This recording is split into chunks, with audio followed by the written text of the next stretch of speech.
close till I get up. Time is barely on our side. Well, welcome back to the Playbook for Girls Show podcast. I'm your host, Connor Cameron, alongside with my co-host, Sam McKenzie. Sam, how's it going? I'm doing good, my friend. Doing good. Well, it's good to be back with you guys. I know we took a little bit of a break, exams, family.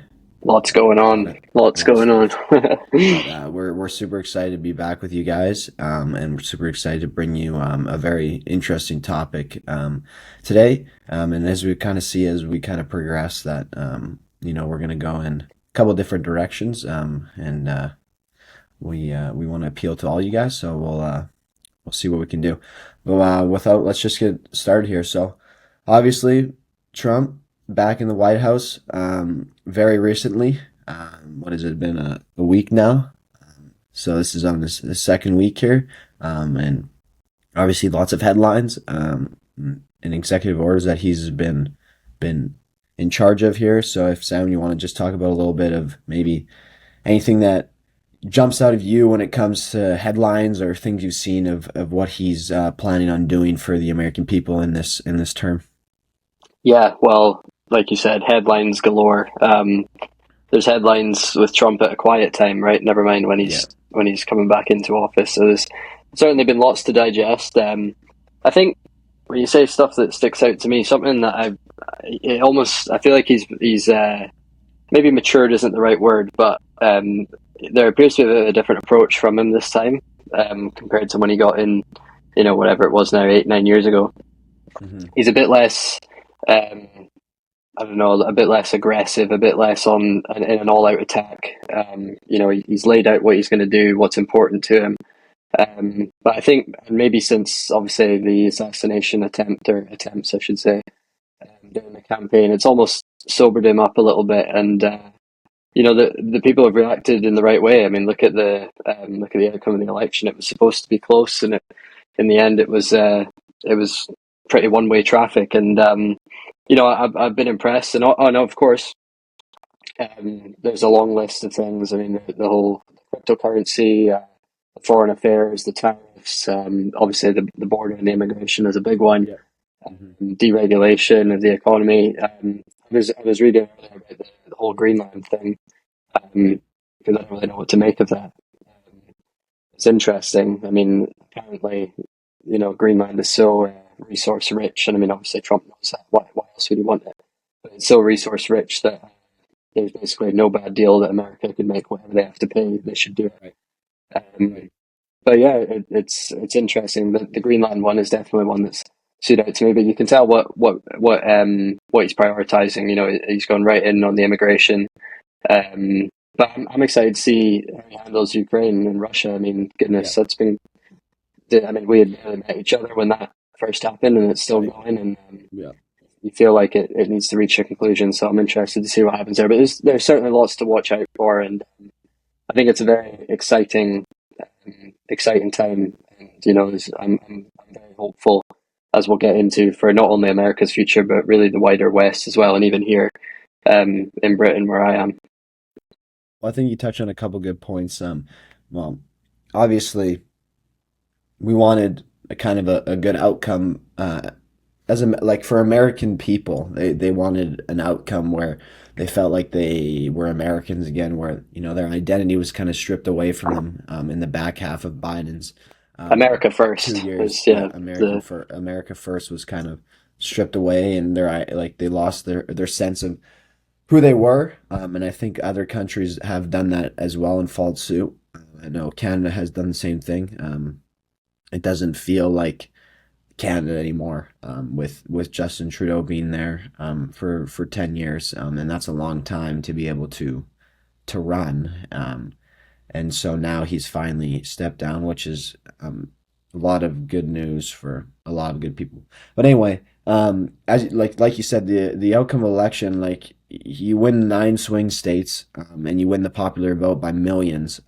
It's not that people just obviously want to change, and those swing states were huge. They every news, every headline, every whatever anchor was talking about how important the swing states are and how they're important the swing states are going to be, and that's true.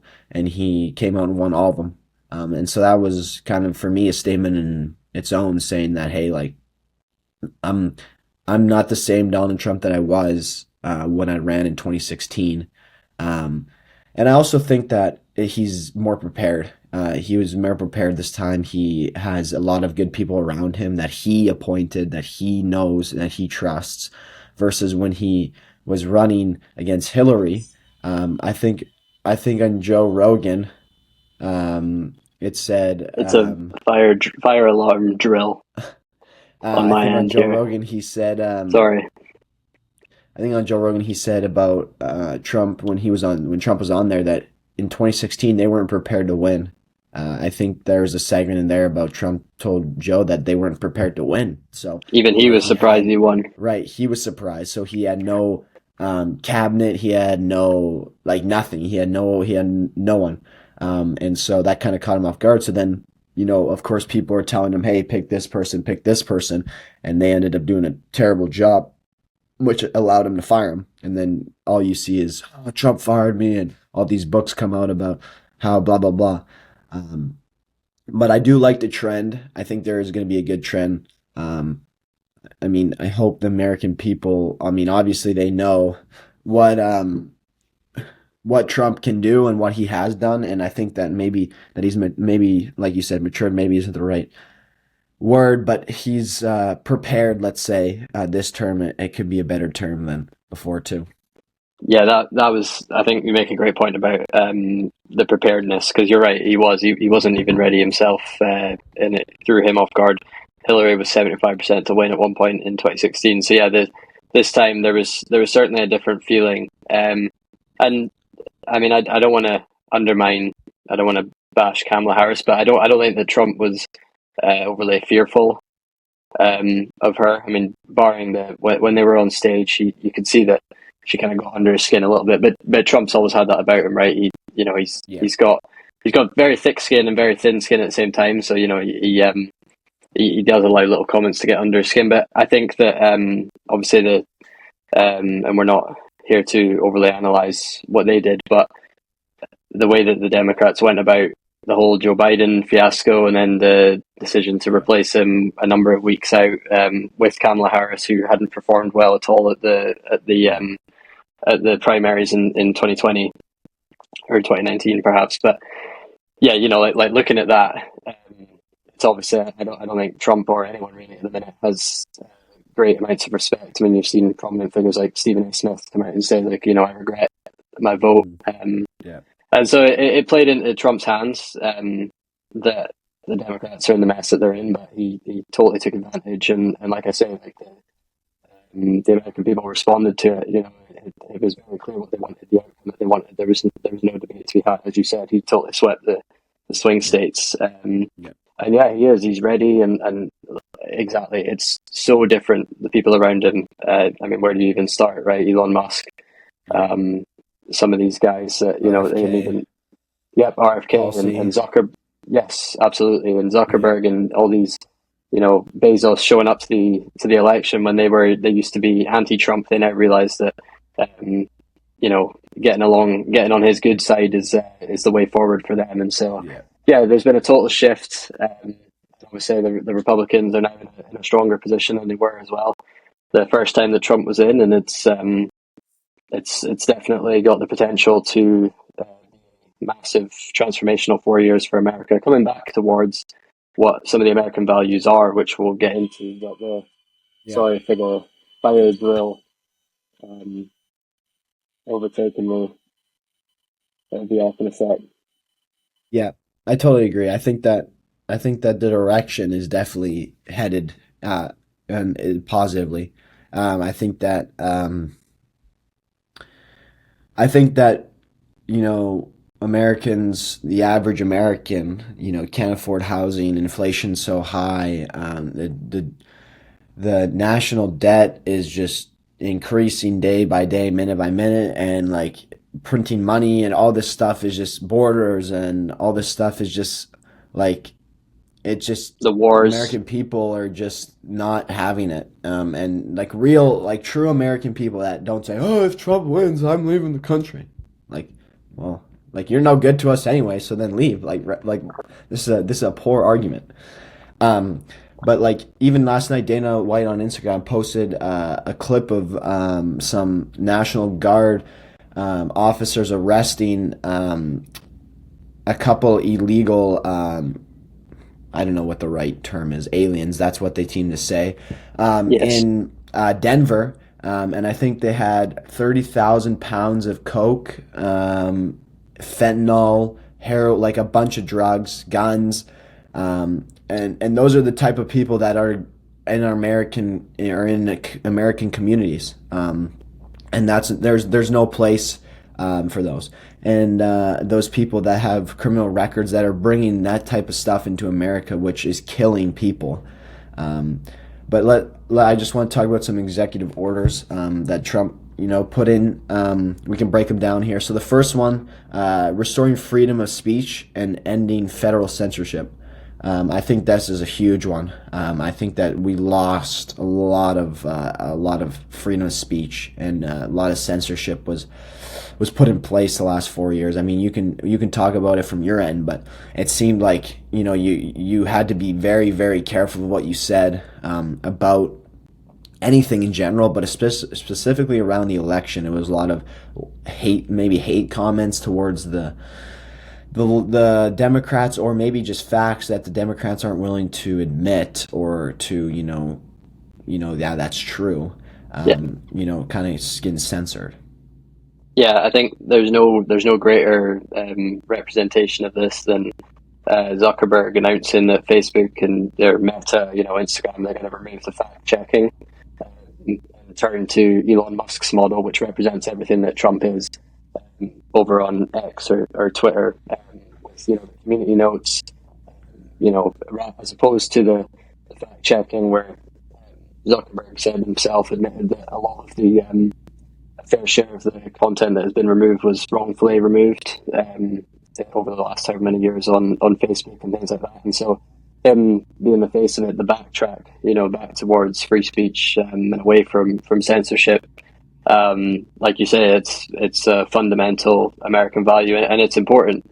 Of course, it's not the line that people seem to think is getting crossed is into abuse and things like that. But there's still guidelines in place on X and everywhere else where, of course, wishing death and other things among people, that's never been permitted, and that's not the line that we're trying to cross. Free speech and hate speech are not the same thing, but freedom of opinion and these sorts of things they're massively important, and we're seeing that shift.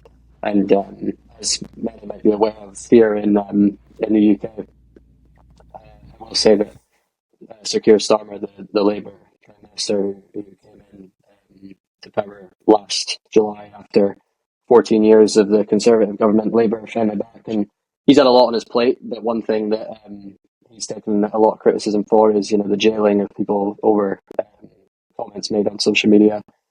And yes, there's it's easy to say that he should be focusing on other things and there's more pressing matters. But that doesn't mean that you're also saying that everything that's being said on social media is completely aligned. It just means, throwing those people in jail when there's lots of other real life, more seriously harmful things happening in Britain every day that aren't being, taken care of. It's a matter of priority. And so he definitely faced a fair share of criticism for that. And I expect the UK to see a similar shift now that Trump's in, back towards, the free speech and freedom of expression and things of that nature. So yes, bit of a ramble, but absolutely, that's a huge one. And you knew that Trump would be on that right away. Right. I guess to tie into maybe freedom of speech and censorship, why don't you touch on TikTok about being banned and then coming back and all this, all this noise about that. Yeah. Yeah, it was a weird thing. It's kind of jokes, I think. Yeah, I I just kind of laugh. know. Before you kind of talk about the real stuff, I'm just going to make a comment. It's just funny to find the people that deleted it and actually can't get it back, and they're like having fits. Like it's kind of jokes.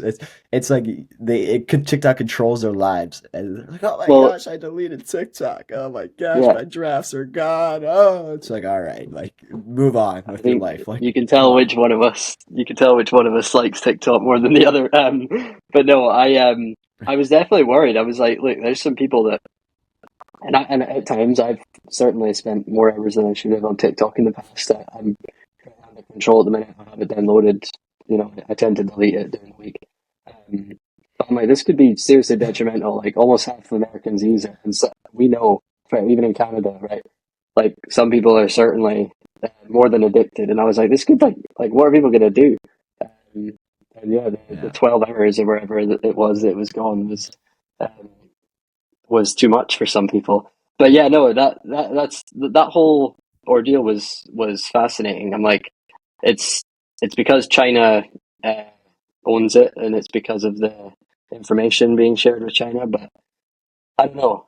It feels like it's a pretty easy thing to move. Like as I've spoken about, doing a number of people have said, like get 50% of the ownership over to American, which would then I don't know dissolve the issue. But like, it's TikTok's pretty harmless. There's a lot of crap on there. But the whole thing was weird, and I'm glad that Trump's choosing to protect it because in the past his rhetoric might have been, "Oh, it's the Chinese government spying on us," and so I'm glad to see that he's also taken the angle of, yeah, no, this is probably something that can be avoided. I don't know what you think. Yeah. Well, I haven't had it, so I don't. I don't know. Yes, I've that's not true. probably a I good downloaded it choice. for a little bit, but then I saw Joe Rogan talk about the terms and conditions of TikTok, and if you ever go read those, I suggest everyone goes reads those. Like it's kind of scary of what they know about you. So I was kind of like, yeah, I think I'm gonna stop there. And I'm not saying that other platforms don't spy on you, but I don't know if it's Oh, I know like what you in mean. Yeah, depth yeah, like I that. know what you mean. I think my It's easy. comments It's kind easy of to make money towards on TikTok. oh for sure. I mean, I like lots of people like that's their That's a kind of plus. their main money stream, um, Hmm. or partly money stream. Anyway, the point of my comment was it's not harmful. It's harmful when you make it harmful, and I mean that by when you spend hours and hours and hours scrolling mindlessly and making TikToks on there. That is just brain. That is just not helping you excel in life. And that was kind of my point. Is these people are like their life's ending because of social media getting deleted. It's like I wish I didn't have a phone sometimes. I wish I could just you know call my buddy on the landline and go, "Hey, you want to meet here?" Because Yeah, you get it's so easy to get sucked into scrolling on. You get a notification, you pick your phone up. I realized that you can see how many times you picked up your phone a day on the Screen Time app.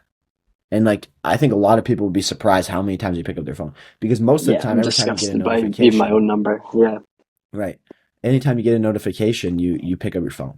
But anyway, I just thought it was kind of funny to see the whole, revolving circle of people that have TikTok that deleted it or that got it's just like banned, and it's just like this whole thing about how their life's ending. And it's like, okay, look around, like lots of our lives are pretty blessed. So I'm sure a lot of people would love to have our lives. yeah. So Time let's not worry outside, about that. time away from the phone tends to be well spent. Right. And then second one I thought was important is ending the weaponization of the federal government. Mm. I think that's a big one. I think that's definitely been a big topic. Definitely recently, I think last 4 years for sure, the weaponization of the government has been pretty relevant. If you have Yeah, well, anything yeah. I that mean, sticks what out. Biden's just pardoned his son there, hasn't he? A number of days ago. Um, I know that there's the whole Department of Government Efficiency coming in with Musk and Vivek to try and clean up some of the operations. But um, yeah, I mean, they've what Trump was in the courts a matter of weeks ago with his hush money trials and stuff. Look, yeah, I don't have as much to say. I'm not as well informed, but it's the same idea as a lot of the others, and yeah, the American government is certainly not as efficient as it could be. I know that spending is way over what it should be, and yeah, the well, I mean, the president still has a lot of powers, I suppose. I was going to say, because I mean, I've just seen Biden pardon his son and Trump pardon the January 6th rioters and things like that. So I don't know. I don't really know, to be honest. Do you think that, I don't know if you saw this, but I think, correct me if I'm wrong, but I think it was Vivek that said that they're going to just flip a coin and half of them are going to go and half of them are going to stay in terms of government employees. I Yeah, don't know if that's a right way to go about it, but I think he's making a good point of half of them, like the bottom half of the, well, they're let's put it in redundant. right, let's put it in a business perspective. We own a business and we have 100 sales employees. 50 of them make the quota every month and more, and half of them don't make it. So, are we really going to keep the 50 around? Probably not, because they're not doing us a service. So it's the Not same with the adding value. government Yeah, are these employees all providing values? And they get 2 years of paid they get 2 years paid even though they're not working for the US government while they're trying to find a job.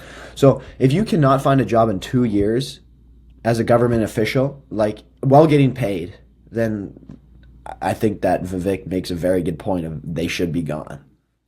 yeah. That, I mean, and that's the whole the Doge Department of Government Efficiency. That's what they're there to do, right? So yeah, it's definitely interesting. I mean, I don't know the ins and outs of.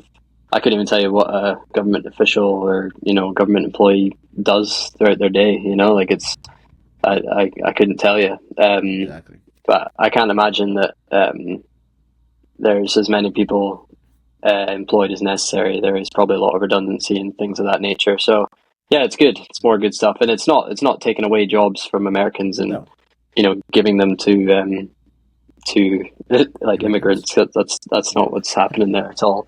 So that can't be an argument that's made. So yeah, I don't know. No. Okay. Obviously, big topic in Trump's campaign was taking action to secure the borders and protect American communities, building the wall. Armed forces, including National Guard, will engage in border security. That's just a must, I think. If you're American, if you're on the left or the right as an American, it should just be absolutely like we need to lock down the borders and get back to safe, safe communities, because you can't have, especially fentanyl. You cannot have fentanyl and you can have drugs and guns in America illegally. That just really hurts. It hurts the American people, hurts everyone. I mean, you look around the streets in America, LA, downtown LA, like it's pretty sad to see what's transpired down there, and it's sad. It's Mhm. also sad to see. We can talk about California later, Pacific Palisades and that all deal, but it's just pretty sad to see what has kind of gone on in terms of drugs in the country. And I think that's definitely partially why. But at least we're making Yeah. an effort. No, of course, and it's a shame because I mean, I for many years was an immigrant in the United States, and was, well, my dad more than me, but was contributing to the economy, and like immigrants are important, and they do provide a lot of value, and they do a lot of jobs that people don't want to do, but that sometimes gets lost when what's really being said is no, it's the dangers presented by some, not all, right? By some of these people that are coming in and actually bringing in, like you said, a lot of drugs and things of that nature from Mexico and from further south, and that's what needs to be cracked down upon. And yes, like I said, you can have there is a bit of nuance to the perspective. Like you can also say, which I do see because the stats back it up, that a fair share of GDP and things of that nature, and a lot of jobs are both created and done by immigrants, both illegal and legal. And so it's a shame because there's a lot of good people fighting for a better life, but at the same time, a country without borders isn't a country at all. And if there's dangers flowing into the country, of course, that needs to be cracked down upon. Like you said, there's not left or right. I'm not sure what the argument is Right. There otherwise. So should be yeah, no argument. absolutely. Yeah. Yeah, I think that's definitely needs to just happen. Um, American energy, ending Biden's policies of climate extremism. President Trump, energy actions empower consumer choice. And then with that comes all agencies will take emergency measures to reduce the cost of living. So, I mean, the simple way to put it is America runs off energy, and specifically natural gas, oil and natural gas. And so not only is Canada getting screwed because of our idiot Prime Minister Justin Trudeau, who didn't allow the pipeline to go through Canada to the U.S. So not only hurt us because they're buying oil from Saudi Arabia, that hurts our GDP. That hurts your GDP. It was a package deal for both countries. And so I guess the easy way to put it is natural gas is just a staple resource for the world. You can't live off solar panels and wind turbines in Canada when it's minus 31 in the winter and you're freezing because there's no sun. So like natural gas, if you want to live, it's kind of essential. You fuel your car, you drive to work, you do road trips. Like it's a whole it's a whole thing, and that's what we know about. And it's okay if you want to drive an electric car. I'm not saying that, but right now it doesn't seem feasible. Anyway, the whole point of why I think Trump won Pennsylvania, or part of the reason why, is definitely because of the drilling. Because Biden had that suspended, and a lot of rich natural resources and a lot of jobs are created in Pennsylvania for oil and gas and natural resources. But what I think it's funny about the policies of climate extremism that President Trump's talking about is, why do you think all these people, like, do you really think that this actually is like a huge issue? Because let's think about it. How many people have oceanside $20+ million mansions in Miami Beach or wherever they are? Like, if the climate was such, accelerating at such a great speed, would anyone really be buying those homes? Probably not, because they'd be washed away. So I think that this policy definitely needs to be flipped for sure. Yeah, and yes, you're right. It's not going to immediately mean the end of the world, which is what you might read from some places. It's funny. There was the World Economic Forum recently, where I suppose one of the big things is how to go greener and things like that. And forget, I think Davos is where it was hosted, and there you just see the line of private jets. And it's like, well, yeah, okay, so we're talking about how to Classic. turn greener. That's the classic. Yeah. Yeah. All the billionaires fly in on their own planes. Okay, Yeah. I'll stay quiet. But no, I agree. And yeah, I mean, both of our families are directly tied into oil and gas, and we know that it's incredibly important, even more so to Canada's economy. And it's not a renewable resource. Once it's gone, it's not there. So I mean, to me, as Trump would say, drill baby drill. But yeah, the other thing is the tariffs that he's, I suppose, looking to impose just about everywhere, including Canada, which is not a good sign. But elsewhere, it's to protect American industry and, like you say, American energy. Yeah, and of course, like you said, nothing wrong with an electric car. It is eventually the way forward, and so yeah, to protect the production of American electric vehicles as opposed to having them pour in from China and elsewhere. That's, again, it's good, and it's protecting American jobs and American companies, which is just very much in line with what Trump says he's about. And so I don't see any issue with that. Of course, the tariffs on Canada, I'm biased, feel a bit differently because of ties to Canada. It's like, no, that relationship should continue to grow without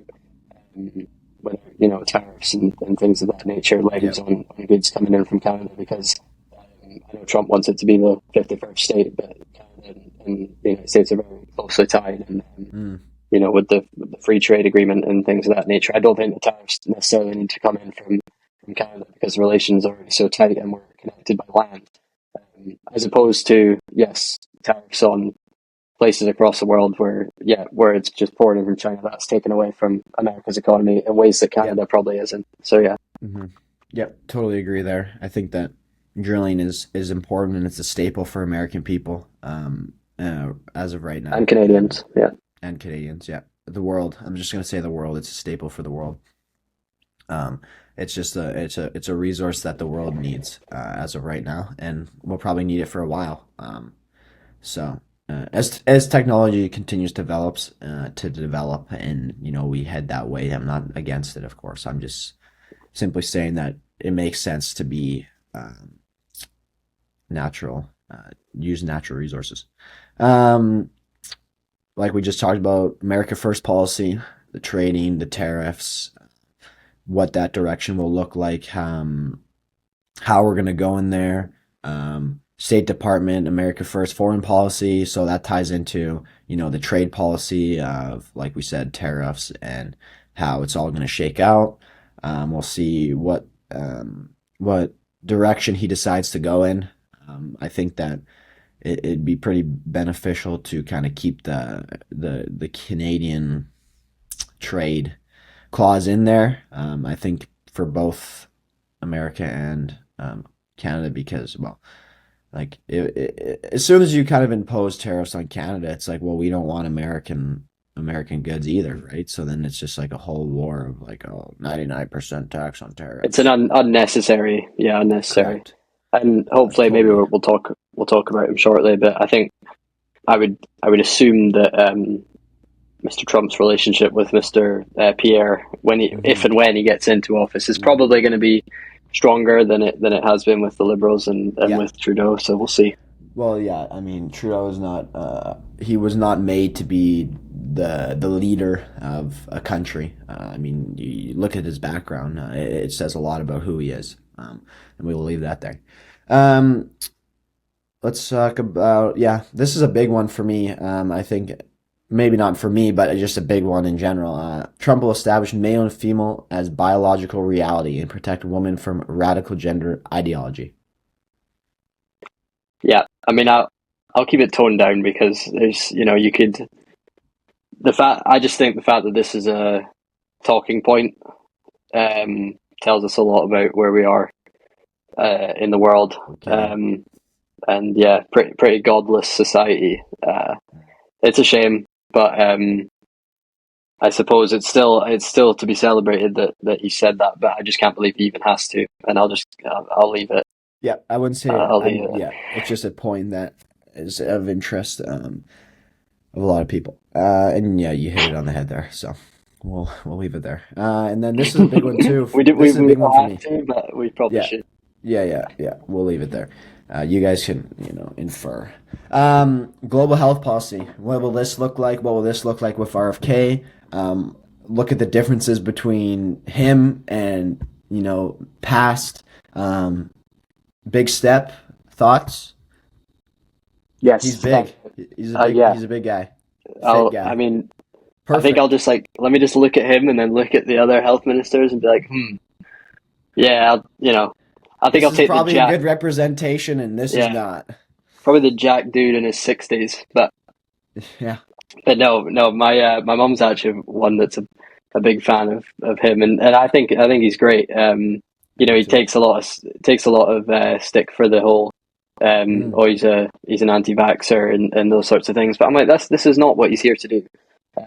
He's here to make American food healthier, safer, yeah. and I think it's great. I'm not a health expert, particularly not a food expert. Um, but like I say, there's no better evidence of whether or not somebody's advice, is right than to just kind of look at them. Then You they're know what just I mean? living it. Yeah. Like, I'll take that guy's advice just by looking at him. So yeah, I think it's awesome. I'm happy for him as well. I mean, talk about a family that's gone through a lot, Mm, a man that's gone through a lot, right? That's I think it's awesome to have a Kennedy back in the fold. 100%. I think he needs extra security because some of the things he has said about what his plan is, he better be careful. And I think that I don't know why people would be beside themselves with that because American health, like being healthy, is like the number one like thing on my list is like you want to be healthy, right? Like it Oh yeah, doesn't yeah. feel good to be sick. Everything, Like everything is a subset of that. right, and I think that tying into global health, I mean, like putting stuff in your body to from like ads on TV is I don't know. I think that there's just other ways to go about it. And I think that those that like big farm and all that stuff are just making billions and Oh billions and dollars just by yeah, selling these products online. And by the way, the United States is the only country that allows those type of drug ads and pharmacy ads to be on TV, you beat me to it. because Yeah, they're getting so much money. yeah. There's a lot that Britain has got wrong in recent years, but um, like the fact that yeah, like coming back has reminded me how abnormal the American way of going about that kind of thing is. Like Right. it's night and day. So yeah, there's a lot to be done to fix that. But and it seems like the drugs they're presenting and advertising is get like do this in no time or do this and sit on your couch. It's like, well, what's the benefit of me taking this and just sitting on my couch and then as soon Yeah, as you stop taking it, what happens? It just reverses. It doesn't stay, like, right? So I think we need to get David Goggins on some of these commercial slots. You know, yeah. here's the real Hey, solution. look at you sitting on the couch.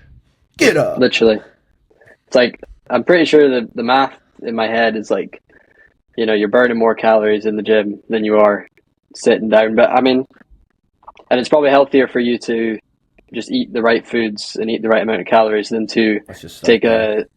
a supplement that Ozempic. just makes you not want to eat. But again, no PhD or anything like that. So I'll just maybe I'll hopefully I look like RFK in 40 years, but we'll see.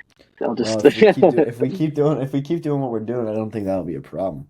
Yeah, but I do think like, let's just go back to the basics here for everything. Like like it just starts with exercise and eating properly. I think that's just the basic that it comes down to. And any grade 7, grade 4, grade 8, whatever health class will tell you that you need a certain amount of carbs, you need a certain amount of protein, you need some vegetables, you need some vitamin D, you need milk for calcium. Like, they'll tell you, like, it's just how what we grew up. So I yeah. mean, and maybe Canada's a little bit better at, promoting healthier lifestyles maybe than America. I'm not sure about that, but it kind of seems that way in terms of Yeah, when we were growing up. yeah, it's a case. It's definitely. I mean, America's so big. It's definitely a case by case basis. I mean, from being in the South and being in California, there's kind of two different Mm, ideologies. Well, yeah. and even within California, there's still obesity problems and Mm, certainly, everywhere. but Yeah. yeah, Everywhere in the but world. of course. Yeah. Yeah. But no, yeah, you're probably right across the board, and it just it comes down to the And maybe quality it's of food family as to well in family Canada. too. Family to family. Like if your mom's a nutritionist and a fitness trainer or whatever, like you're gonna have a head start on other people. Anyway, Yeah, you might not we're appreciate just it when you're blessed. younger, but Yeah, yeah, yeah, you certainly we're just come to blessed. realize they were right. Right. Canada 51st state. This has been talk. I mean, for me, when You're I the talk to Canadian, brother. yeah, I'm on You're for the it. Canadian. I'm on for Are it. you? You hear? Yeah, oh yeah, I'm on for it. I think the western side of Canada is kind of on for it, actually, and the eastern side of Canada is kind of like shying away from that. But I mean, they can take Western Canada if they want. Like, that's fine. You guys Just can take stay up there. Alberta. Yeah, or just take whatever. Yep. So, no, I'm on for it. I think a lot of Western Canadians are actually on for it that I've talked to. Mm, For many reasons, other than like you get more land, you get more GDP, you get resources. Like it's a whole thing. That like you said, tariffs. Like well, it's a Canadians bit and like the Americans are a Greenland partnership. discussion. Right. They're trying to buy Greenland, right? Right. I mean, it's a partnership, and I mean, to further the partnership, Canada is the 51st state would make sense to me. Like if you look on the map, it just makes sense. Like geographically, it makes sense. I don't know what the fine print of that would be, but I mean, certainly since Trump's in, I think that it would be perfect. Maybe for Oh, 4 years, and then hopefully for longer. Um, But I yeah, know. I think that's a talking point that is of interest to Americans and Canadians, and I'm totally on for it. So Yeah, it's interesting. I mean, I've seen both perspectives. There's a lot of people that have a. I know you say that some of that identity you feel has been lost in yeah, recent times, but I know a lot of Canadians have a sense of pride. I mean, Scotland, 2014, we voted on a referendum to be independent, yeah, which we are, but we are officially in the United Kingdom. mm, It's a very weird case that we no time to explain. But to be totally separate from yeah, England, and then obviously with Brexit, the United Kingdom, we left the European Union, and with mm, independence, Scotland could then rejoin the European Union on its own, away from England. And obviously, that would be transformational, much in the same way that it would be with Canada and the US, because of all the, I mean, like the amount of people that cross in from Scotland and England every single day, is probably more even than Canada in America, because you get people that live in Scotland and go to work in England, right? Like things like that. And so like that would just be it hits home for me. And there's yeah, definitely, I know in my family, I don't know if it's again maybe like the Western Canada, Albertan attitude. Maybe it's a bit the same that my family was just this way, but all of my family growing up has been pro Scotland, and there's a mm, sense of pride about that, and people don't want to lose that. And so I totally understand Canadians that don't want to lose that, their sense of pride in Canada. I It's a mean, weird one for you. yeah, I mean, we've been coming down to the States forever. My So I'm dad has saying, yeah, you businesses spent your life here. there. I mean, I'm trying, like, I think we're trying to become Americans, based on business. Like, to me, like, America is the best country in the world to live in. That's just even as a Canadian, the opportunity, like everything, it just seems to me, and I love Canada. Like when I was growing up as a kid, I love Canada. Like Canada, I thought was the best place to live in because our sense of identity was so strong. Last 10 years, it's kind of just gone down the drain, and you feel like Well, you have no identity. So it's like, and now you're you telling feel me like for me, right? So for me, well, it's I'm just like saying, my if you're telling Americans, me I got the worst, if I got the worst of it, I still thought it was great. yeah, well, If I exactly. So was there there you for free, go. I still loved it. But Right. And so like you lose your sense of identity, and like America, being American has kind of been my identity, being in here, like being in America, like year after year, school, etc. And it's kind of formed my identity.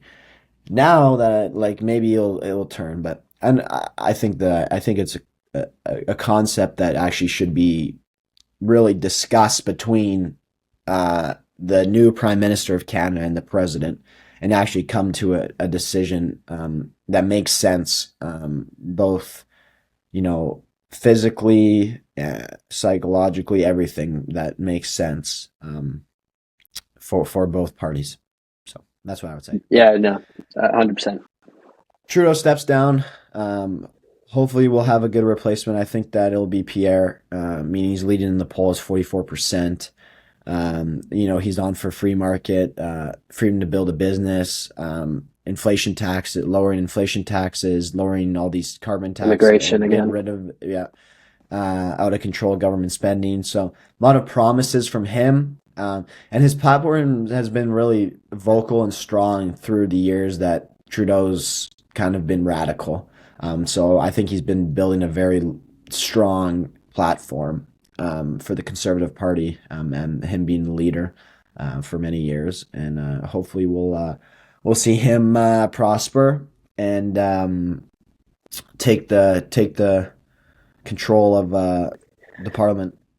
Yeah, it's going to be interesting. It's a bit like in the UK, the right wing Conservative government. They'd had 14 years, and towards the end, they'd made such a mess of it that it was like the writing was on the wall for Keir Starmer, who's now in to be the president. Sorry, to be the prime minister.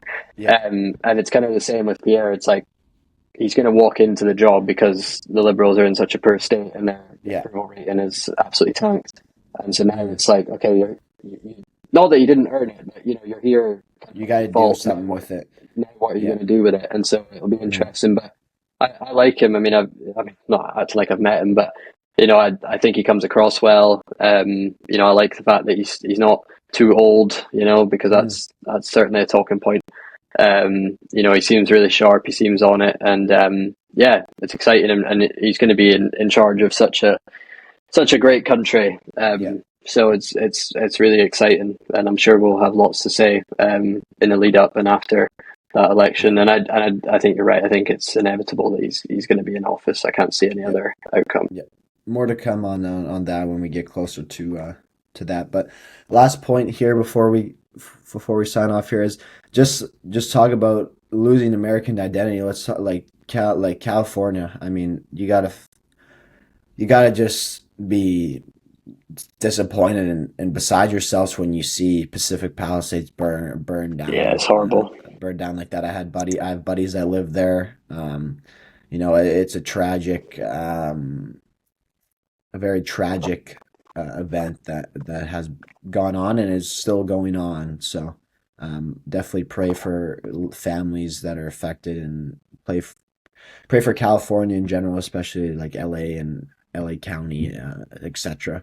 But I mean, we talked about American first, and we talked about protecting American communities, and segue would be spending, like I talked about, having downtown LA like it is, but the governor Gavin Newsom spent $20 billion on homelessness, and it didn't get any better. So now we're talking about a county of LA burning down, Pacific Palisades, and there's no water in the fire hydrants.